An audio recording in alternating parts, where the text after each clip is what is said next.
Hi, we're going to start with a quick sound check. We're about to begin the webinar, so we just want to make sure that everybody can hear us. If you can't, please write in or just test your computer volume. We're going to start any minute now. Okay, sound is working, so that's good to hear. We have nobody remote. We're coming to you from our headquarters in New Hampshire.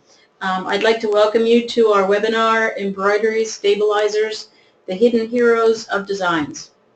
My name is Alice Wolf. I'm Madeira's Manager of Education and Publications. And today we'd like to take a subject that is on every embroiderer's mind, or should be, and shine some light on this subject that can be a little bit less than exciting. Nancy Minnie is Madeira's Senior Marketing Coordinator and Backing Specialist, and she'll be leading us through all sorts of basic and not so basic information about the importance of your stabilizers. Nancy has been embroidering, testing, problem solving, making purchase suggestions here at Madeira for years, and is happy to share her hands-on knowledge with you today. Here are some things that you can expect to learn with us today. Nancy, at this point, I'm going to turn the webinar over to you. Thank you, Alice. A few more housekeeping things that I just want to let you know about. Please continue to write in your questions. While we're going through the webinar here, we'll try to answer as many, if not all of those questions as we go along. So go ahead and use that your chat or questions box to send those in. Additionally, there are some handouts that are available. So for any of those that want to print out the slides ahead of time and make notes on them, go ahead and go over to your handouts in your toolbox, and that can be printed out. And there's some other handouts there as well that you're going to find helpful. So today what we're going to cover is we're going to talk about the what's going to go into choosing the stabilizer, the importance of choosing quality over price, how the cutaway and tearaway differ. We're going to get into a little bit on performance wear, along with the backing that's on your mind. Probably most embroiderers are meeting the challenge of embroidering on performance wear, so we're going to talk about that as well, and how you can cut down on the time spent on experimenting. And hope you can stay with us through the duration. Somebody did ask about where the toolbar is. That's usually up on your upper right-hand corner. You'll see a little red arrow. If you kind of pull that out, you'll probably find your handouts there. Depends on how your computer's displaying it. So beyond fabric, what are your guiding factors? You're going to think about when it comes to a cutaway or a tearaway. You're going to choose those based on whether it's a stable fabric or an unstable fabric. I always like to give you kind of a heads up on what the difference is between a woven fabric and a knit fabric. And in the lower right-hand corner, you're going to see some illustrations of fabric. They're kind of blown up so that you can see the differences between those. And the one on the very right bottom there, that's a woven fabric. It's a stable fabric, meaning if you go to pull on it, you're not going to feel a lot of stretch to that fabric. So a woven fabric is just what it sounds like, and very much like a basket. The threads are intertwined over and under each other on a horizontal and vertical way, in the way that they're constructed.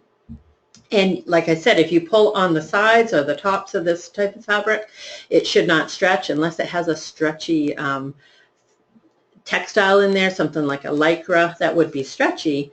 The only way it's going to stretch is if you pull it on the angles.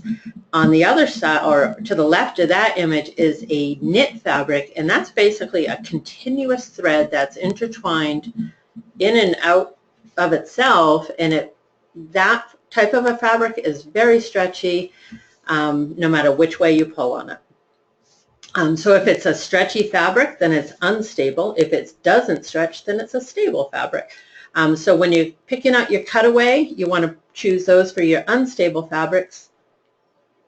And if your fabric is stable, a tearaway backing is the one, or stabilizer.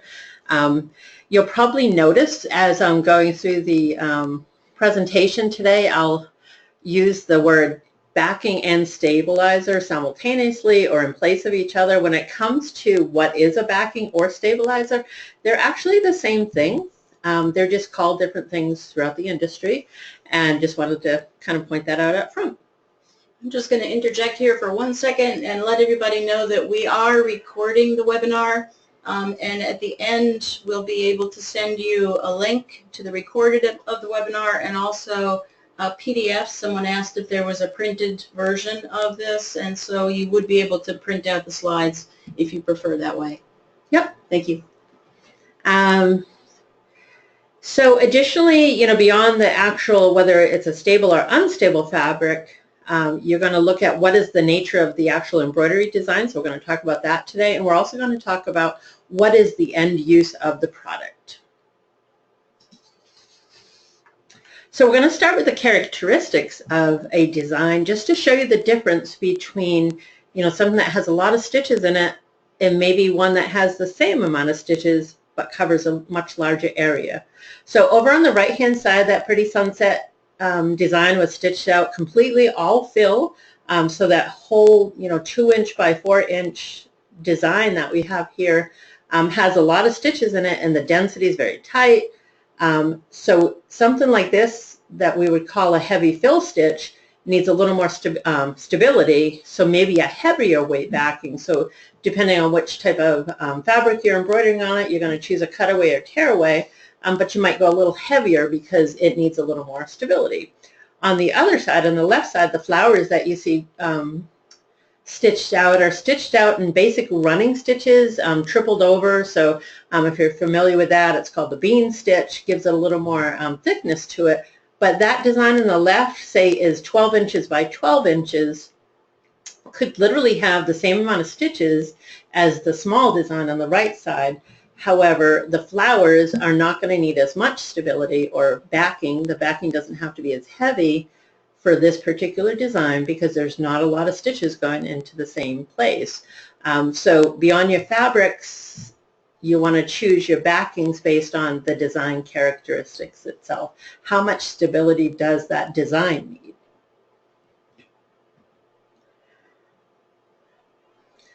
So here we're going to talk about just a little bit about the end product. So what does it mean, the end product? What is it going to be used for? Is it going to be washed over and over again? Is it going to hang up on the wall as a piece of art, or is it a bag, something that's just not going to be washed as much? So when it comes to picking out the backing for these particular end products, you could get away with a tearaway backing because, number one, on the bag, maybe the art that's put on a canvas type material, you could easily use a tearaway backing because it's not going to be washed, it's going to be hung up on the wall, or your bags generally aren't going to be washed as much. So when you're thinking about a tearaway backing, you want to remember that that has rayon in it most times, which is why it feels a little paper-like, and that's why you're able to tear it away, so that that tearaway backing, once it's washed, it's literally going to disintegrate over time, and there'll be no more stabilizer there left to take care or hold up the design itself on the garment. So on the other side, we have babies wear, some sportswear, caps and things like that that may actually wear out over time. You want to make sure you choose a cutaway for the most part because it's going to stay and endure the life of the garment itself. Nancy, I'm going to interrupt again with a question that just came in. Someone wrote in that they tend to use cutaway for all left chest embroideries regardless of the fabric type. And this person is asking if you can use cutaway on woven fabrics as well. Yes, that's actually a great question to bring in because I tend to stick with cutaway backings for most of the things that I do embroider here. Just because it's going to give you a little more stability. So absolutely, a cutaway on a lightly woven shirt, a dress shirt, is absolutely the right thing to use. You want to be, and we're going to get into it a little bit later, but you would just want to be careful that you're not choosing a tearaway for the ease of tearing it away, because yes, it tears away easy. It makes it so much easier, or quicker, I should say, to do the job, as opposed to picking up a pair of scissors or snips and carefully cutting it away. That tearaway backing is going to disappear, you know, during the first few washes. Technically, all tearaway backings are wash away to some degree. Just reading a couple of questions there. We'll see if we can pick out a few here that we can address. Single layer cutaway or double. Most backings that you're going to choose, we're going to talk about your basic backings coming up. Using one piece is usually the best way to go. However, if you need to double up, there's certain stabilizers that will work a little better, and we'll get into those as well. Nancy, you recently did a baby blanket. Someone's writing in about not wanting to have so much bulky backing or stabilizer on a baby's blanket. How would you approach that? Yep, a tearaway can be used on that, but you might not be able to tear it away nice and cleanly depending on what the design is. A better one might be to use a cut wash away. So yes, you have to cut it away and there's a little bit left over, but the first time that baby blanket is washed, it completely disappears. So that's what I would use on that type of thing. And by lightly woven, you mean lightly stretchy? Not necessarily stretchy, but I would consider a dress shirt, even maybe an Oxford shirt that's a little bit heavier. That's a lightly woven fabric. And if you want to compare it to a heavy woven, now you're going to move over to canvas, heavy denims, corduroys, and things like that. That would be a little more heavier woven fabrics. The heavier the fabric is, the more tightly it's woven. Canvas is probably the best example, or really heavy-duty denim, because you could literally embroider with a tearaway backing, and if it washed away and there was nothing left, the garment itself is going to be able to support the design. And we're going to get into why you would always use a backing in just a little bit here. When it comes to quality versus quantity, all backings are not created equal. You do want to make sure that you're considering one over the other for the right reasons. A quality stabilizer has consistent fibers throughout, whether it's rolls or pre-cuts. You know, each piece that you pick up, you should see consistency like what you're seeing on the screen here. On the other side is more of an economical backing, and those fibers that are within there are inconsistent, so there might be some open pockets of, you know, not quite as much backing in there, or you might have some strings, fibers that are in there as well. Economical backings have their uses. They are going to save you a little bit of money, but you want to make sure that you're considering all the aspects of going with an economical backing. Yes, they're going to be less expensive. However, you might find that you're going to have to use two pieces of an economical backing to achieve the same quality embroidery as you might with the same weight of a quality backing. So consider that when you are choosing your backings. Nancy, with the wash away, are you supposed to remove the paper that is attached to it before embroidering? So it sounds like you're talking about a cutaway wash away with a pressure sensitive adhesive on the back. There is cutaway backings that are like that. And yes, you're going to remove the paper because that's what has the adhesive underneath it. If you're talking about something else, go ahead and write in and we can try to clarify that up. And one more question here. If you're working on this person has called it a fishing shirt, 100% polyester. I'm picturing a windbreaker that is not particularly stretchy, but it's very thin and slippery. And they're asking if a cutaway would be advised for that. It is a woven, but it is a very thin one. So if it is a woven, if it's a woven polyester, then yes, it might have a little bit of stretch to it because it is polyester. I would go with a low profile cutaway backing on that. And we're actually going to talk about those a little bit coming up and you'll see what I mean. All right, so here backings are constantly evolving, and you know, it used to be you would have your basic cutaways and basic tearaways, and you didn't have a lot of choices to pick from, unless it was tearaway, cutaway, or maybe the different types of weights. So what I would consider a basic cutaway or basic tearaway is that they come in black and white. They're non-woven stabilizers, meaning these are not made up of threads that are intertwined like a woven fabric. They're non-woven, and they're produced similar to, in a way, that paper is actually produced. And they, whether it's a cutaway or a tearaway, and these ounces will differ whether it's cutaway or tearaway, but they each are usually available in a lightweight, a medium weight, and a heavyweight. And remember, we talked a few slides ago about, you know, if it was an open area design like the flowers, or a condensed heavy fill area like the sunset, that is what you're going to use to help determine the weight of the backing or stabilizer when you go to choose it. Somebody wrote in a question just now, should you pre-shrink backings? Generally, a nice quality backing, or even those economical ones, you don't want a backing that's going to shrink. If you're using a backing or stabilizer that is going to shrink, then absolutely I would pre-wash it so that it's not going to pucker up the design. But most of your embroidery stabilizers are not going to shrink during the wash. Speaking of wash, so we're going to tell you when are you going to, we're going to talk about when should I move away from basic stabilizers.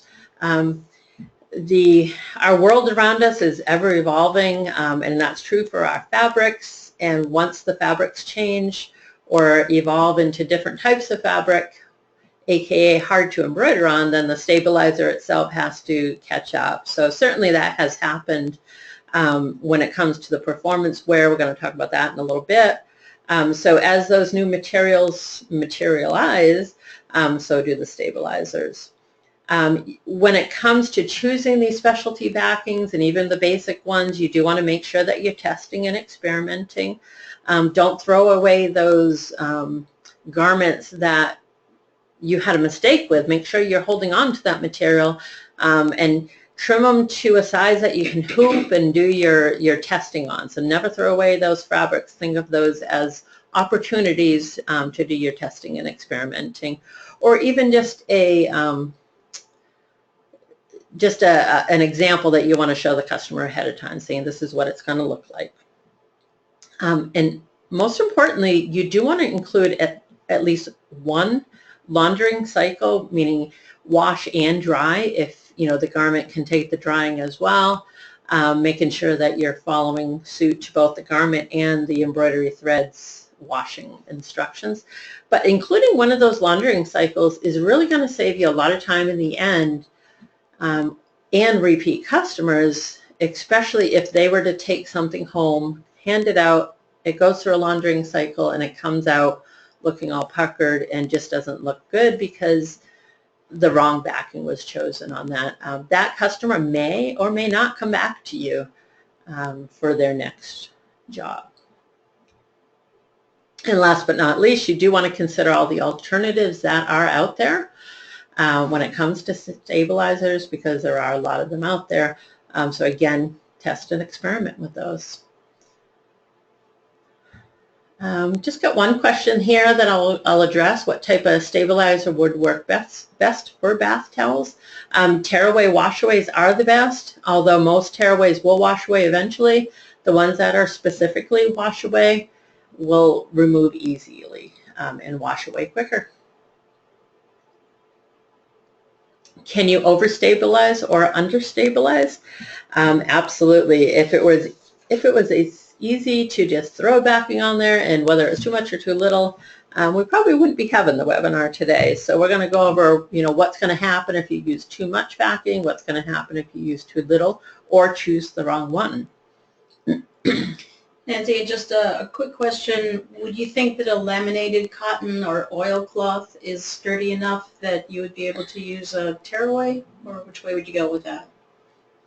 It sounds like it's a fabric that's very stable, so absolutely I think a tearaway or a tearaway washaway will work well on that. If you can use a cutaway, I would use it, but if it's preferable that it disappears completely, then absolutely I think that's going to work out well with the tearaway.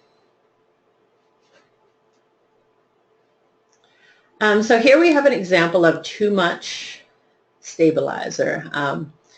Hard to believe, but yes, you can use too much. And sometimes the reasoning for using too much is trying to fix maybe poor digitizing, or you simply want that design to look better because you don't have maybe the right stabilizer.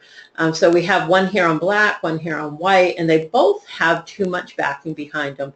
It's a common mistake to use two pieces of heavyweight cutaway. If you think about a 3-ounce cutaway and you start using two pieces, or if you're using 2.5 ounce and you're using two pieces, now you're up to 5 ounces or 6 ounces of backing behind a probably thin, slippery type material that we have here. So if it's under a dark garment, you might say, well, I can't see it, so it's not a big deal. But when that garment is put on a body and it's just kind of laying over it, you're going to see bulk behind there. So you kind of have a bulky looking bulk look underneath it, which is not going to be attractive worn on the person. On the other side, we have a white shirt, kind of similar material, and again, two pieces of a cutaway backing were used. And if this is on a body, you're going to see that white showing through. So each one of these are, you know, what you're going to consider a badge effect. And when it comes to these corporate designs put on the like a performance wear type shirt or a golf shirt or a PK, that's not going to look attractive. So there's stabilizers out there that are going to help that. Nancy, the old flour sack towels are made from them. We have a question coming in. Heavy flour sack towels, which stabilizer would you recommend for that? So again, it's a heavy fabric. It's not going to be too stretchy. So I would probably use either a cut wash away or a tear wash away. When it comes to embroidering on different types of fabric, again, you want to do your testing, but the design itself, you might want to keep it light and simple, and it's going to be able to support it easily with that tear away backing.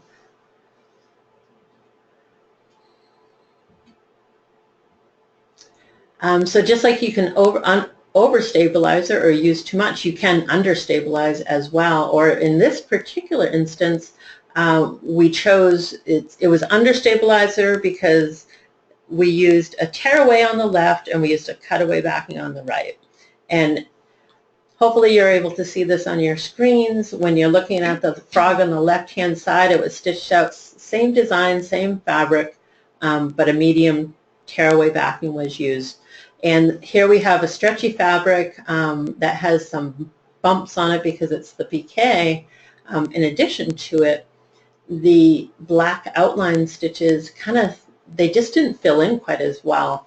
Not only that, you can see the eyes and the fill area itself doesn't look quite as smooth as the one over on the right-hand side does.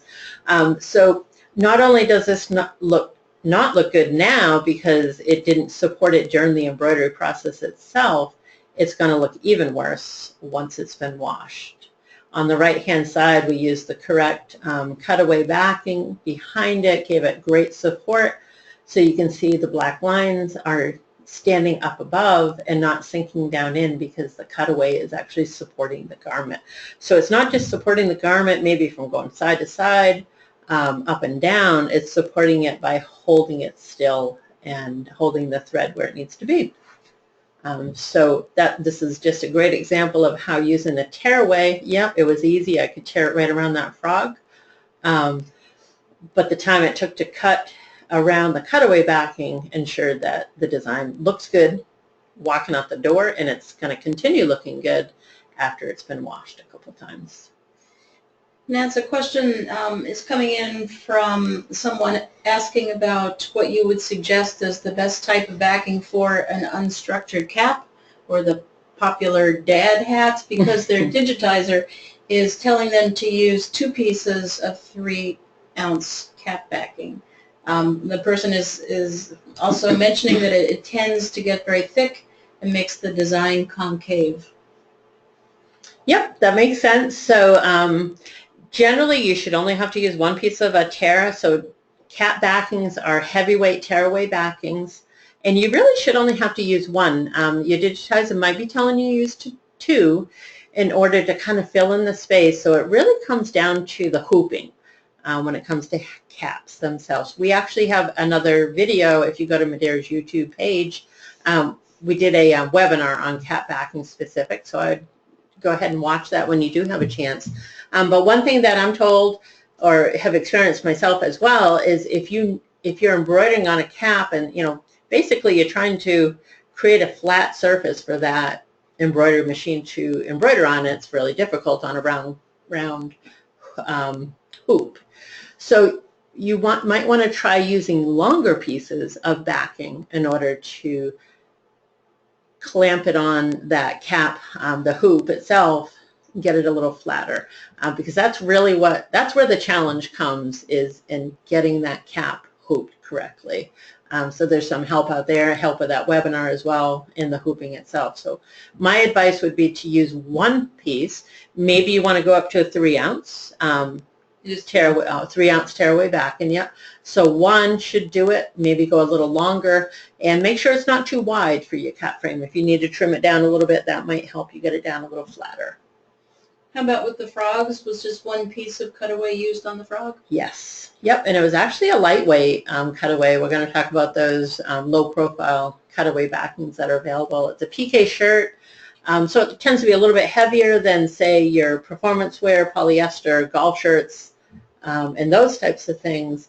But it wasn't a huge design. It's only about probably, 1.5 inch by 1 inch. It's not a very big design. So just one piece. One piece of tearaway was used on the left, and a one-piece low-profile cutaway was used on the right. When you are trimming around a cutaway, how far away from the design should you be cutting? You can actually getting as close to the edge of the design is always the best, but the challenge is not nicking the fabric itself. So when you're going to trim away the backing, you want to make sure as you're trimming you can see the fabric. And the way to do that is, obviously, you have the garment turned inside out, and hold the backing as you're trimming, not the garment. So hold the backing so you can see the shirt, and then trim as close as you can get. So that maybe is not exact, but if you're getting 1/8 to 1/4 of an inch around the edge, that's pretty good. If the garment's not too show-through, then you can leave it a little longer.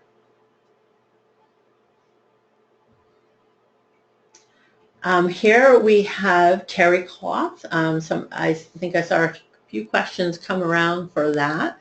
And so here's a design that's kind of a watercolor type embroidery design of some blossoms, spring blossoms on a branch here. So on the left-hand side, both of these I used a cutaway, wash away backing. It's a nice low profile backing that literally you do have to trim it because it is a cutaway, but the first time it's washed, it's gone. The important thing that was done here was, because it was kind of a lofty terry cloth fabric, was I used the Easy Aqua Supreme topping on it in order to hold the stitches up on the right hand side. So this was an experiment that was done, worked out really well to show you the difference with and without the aqua. On the left-hand side, we didn't use it. Simply stitched that design out, put the aqua on the other side on that one, and these were put through a single laundering cycle, so they were washed and they were dried. Nothing was done to enhance the appearance of either one, but simply just by adding that topping on, it helped hold that the stitches on top of the design instead of sinking down inside. And what do you mean by low profile backing? That's a good question. Low profile means it's thin. So if you think of a 3-ounce lofty or thicker cutaway backing, you hold it in your hand, it almost feels squishy, or it feels somewhat like a lightweight felt. When it comes to stabilizers, that would be considered lofty. When you think of something that's very thin, almost paper-like, that's a low profile. So meaning it's not going to add bulk to the back of a embroidered garment. I do see a question that came through that's saying, Should you use tearaway in conjunction with cutaway on designs? Lots of embroiderers use cutaway and tearaway together. And I do believe the reason for that is to help hoop and help stabilize the design during the embroidery process. As long as you're putting the cutaway backing close to the garment and you're tearing away the tearaway backing first and then trimming the cutaway, that's going to work out fine, because now you have the cutaway still there. It's going to last through the life of the garment no matter how many times it's been washed. And the tearaway maybe helps hold it in place a little bit better and helps you hoop it. So that is a common practice that people do use. Would I ever use 2 layers of aqua topping? Absolutely. If I was embroidering on something ultra thick, so some of those really beautiful fleece like bathrobes and things like that are just really fluffy, and you want to put a design on that, absolutely. You can use 2 pieces of an aqua or water-soluble topping.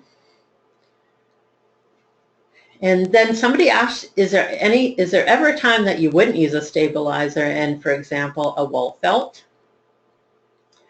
Does the wool felt need stabilizing? It does not need stabilizing for the design. However, if you're hooping the material and you're putting it on your machine, it's always best to have at least a lightweight tearaway backing on the back side of it to help it run smoothly on the machine itself. So when you go to put that hoop in your machine, the garment or the fabric is going to be running along the top of that the needle plate or that extension arm where the embroidery kind of happens. Whichever stabilizer you're using, it is going to help that move smoothly during the embroidery process. So to hoop or not to hoop, that is the question. And my answer to that is always hoop when possible. And the reason why is I did just kind of cover that a little bit, is you want to make sure it's going to slide nice and smoothly over the needle plate. If you get any kind of sticking, so if it's a garment that might kind of heat up, if it's nylon especially, it might get kind of warm, and you can actually lose your registration if that arm or that hoop is not moving nice and freely. When it comes to small items, obviously you can't hoop them. Your smallest hoop is not going to hoop a baby sock or even a regular sock. Dog collars, maybe the tip of the collar of a dress shirt, maybe it's the cuff of a dress shirt, or just some odd area on a garment that literally can't be hooped. You want to use a stick-on backing for those small or hard to hoop items. Question coming in, someone is embroidering pre-cut pockets using clamps and is wondering if there is a way to make it tighter. Well, there's a lot of different hoops out there, so it's hard to say exactly which one they're using. But you might want to consider using stick-on backing, so it's a pre-cut out pocket and it's being assembled after the fact. So you might want to consider, I find that the clamp hoops work well for the thicker items. If you're using a thin item, it's almost like you have to add a little extra material under there for it to clamp good. So try a stick-on backing. Basically what you do with a stick-on backing is you hoop it with the paper side up, and once you have it nicely hooped, whichever size hoop that pocket's going to fit in, or at least the design part big enough for that, you take that paper once it's hooped and you take it out, or you kind of score it and then just rip it off, and then now you have basically a hoop with a big area of stickiness. At that point, you can lay that pocket right in there, press it on, because it's a pressure-sensitive adhesive. The harder you press it on, the better it's going to stay, and it's going to hold nice and well during the embroidery process, at which point now you can just take it out. You can tear that sticky backing off, and it should come out really well. Another question, and I'm not sure if this person has understood the difference of when to use one or the other, but has the impression that tearaway, or why even use tearaway if cutaway is the better choice? I think that you probably made the point already that there are specific times for one or the other. Yep, absolutely. Can the design, maybe it's such a light design or small design, maybe it's only 1,000 stitches and it's just really small and it's going on a dress shirt or even, you know, PK or whatnot. If it's a light, open, airy stitch count, the design is going to be fine on that type of a fabric. Maybe the fabric is nice and heavy, like a denim or a canvas, and you just need something to hold it together while it's embroidering. That's when that tearaway backing works well.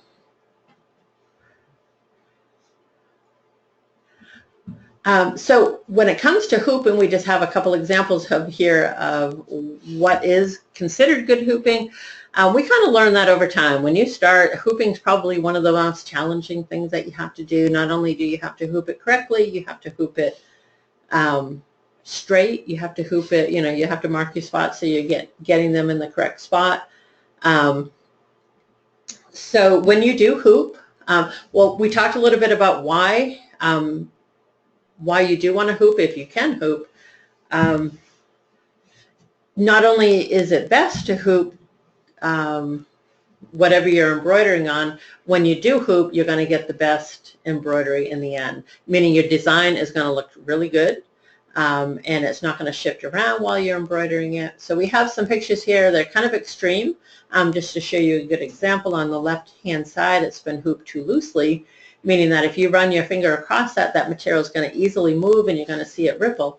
On the right-hand side is an example of good hooping, meaning that you can see that it's nice and tight. It has not been stretched in order to get it in there. If you're getting your sledgehammer or maybe your rubber mallet out to get that hoop to go down in, that means you're hooping too tight. When you go to hoop and you push it in and it basically falls in, then you know that your hoop is too loose. You want to tighten that up a little bit so that when you go to push that top hoop in, it kind of goes in somewhat easily with your hands. You should be able to press and you should be able to push it in with your hands, not the rubber mallet. Although sometimes when you're hitting it really hard, you kind of wish you had that. But do consider loosening up that bottom hoop when you go to hoop. I did see a question there before I go on to the performance, where I see a question where somebody is saying that they're using a tearaway for terry towels. Absolutely, you can use a tearaway for terry towels. Depending on how big the design is, how heavily dense that design is, you might want to use a heavier one or a lightweight tearaway, because remember that all tearaway backings are going to wash away eventually. So if the design allows you to tear it away nice and cleanly, by all means, use a tearaway backing there. So the newest challenge on the embroidery industry is performance wear. So just want to explain to you a little bit about what performance wear is and what we consider performance wear, just so that we're all on the same page. You know, years ago, Under Armour and Nike and some of those branded goods came out with that thin, slippery material that, you know, Under Armour was intended to wear underneath things. But it's come to the point now where people wear this type of fabric going to the grocery store. They wear, you know, people have yoga pants that never make it to yoga.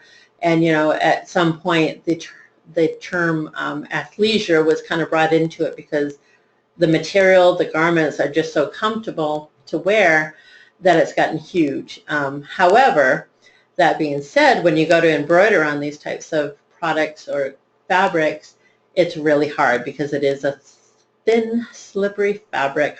It's hard to hoop. It's hard to get it to look good.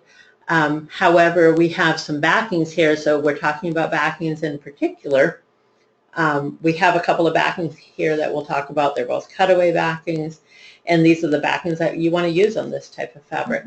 So not to get into the embroidering part on this too much, but you do want to keep things light when you're embroidering on this. So we actually have a webinar available on our Madeira's YouTube page, and we have a picture of it there on the lower right-hand corner, and it's called Embroidering on Super Stretchy Performance fabrics, Think Light. Myself and Rich Medcraft did that webinar. So if you're looking to go beyond the backing or the stabilizer on these fabrics, I encourage you to go watch that webinar as well. And that will give you some ideas on what needs to be done as far as the digitizing, the types of threads that work well, and so on for that fabric. So let's go ahead to the next slide and we'll talk about the backings that you want to use for this product.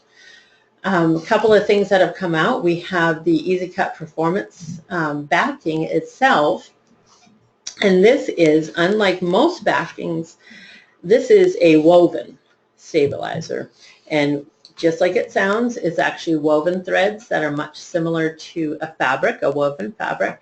And I'm going to use the word low profile because it's thin. It doesn't have a lot of bulk to it. Because it is a woven fabric, it actually adds extra stability to the knit fabric that you're going to embroider on. So this particular stabilizer works really well, and it does not add bulk to the back side of those performance wear garments. That being said, I would extend this out to your dress shirts, your golf shirts, your piqué shirts. This stabilizer itself can support designs as big as 7,000 to 8,000 stitches, depending on how much fill is in there, or even more. Because it is a low profile or thin backing, you can easily use 2 pieces of backing for this. You can get a little bit extra stability out of this particular stabilizer if you use 2 pieces and put them at 90-degree angles. So remember, I talked about if it's a woven fabric, you're only going to get a little stretch on the bias or the angles, the corners of this. If you were to put them at 90 degrees, you're getting a little more stability from this particular backing.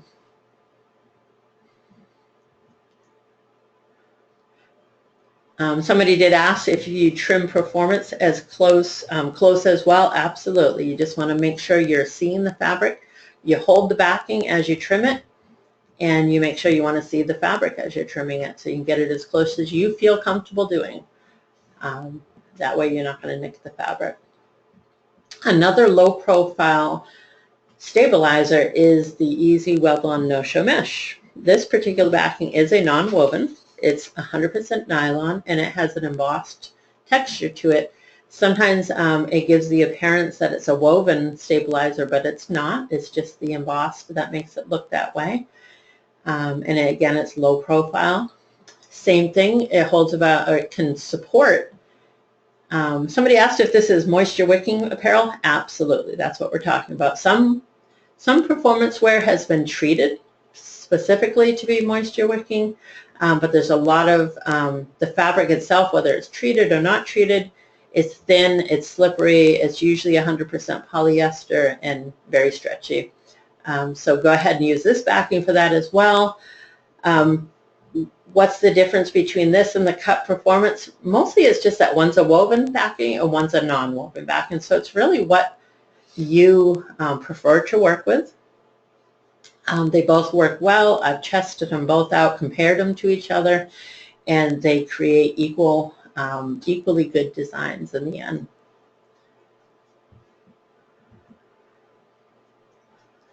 We can take a few more questions here. Would you want to touch on standalone lace? There have been a couple people that have Sure. written in about that. Yep, absolutely. Standalone lace is basically you're embroidering on a water-soluble stabilizer, so that when the backing or stabilizer is washed away, you have basically a lace thing on it. So you can either use a couple of layers of our Easy Aqua Supreme topping. It's a water-soluble topping, or it can be a stabilizer as well. There's also cutaway, wash away backings that work really well. That's my particular favorite to use for standalone lace.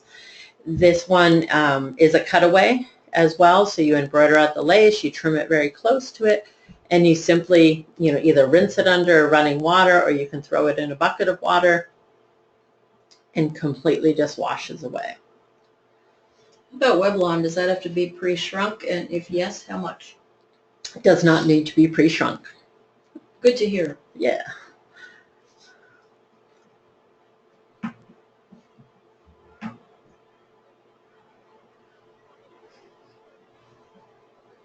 We're kind of checking on the questions as they come in. We're trying to intersperse Nancy's presentation with the questions.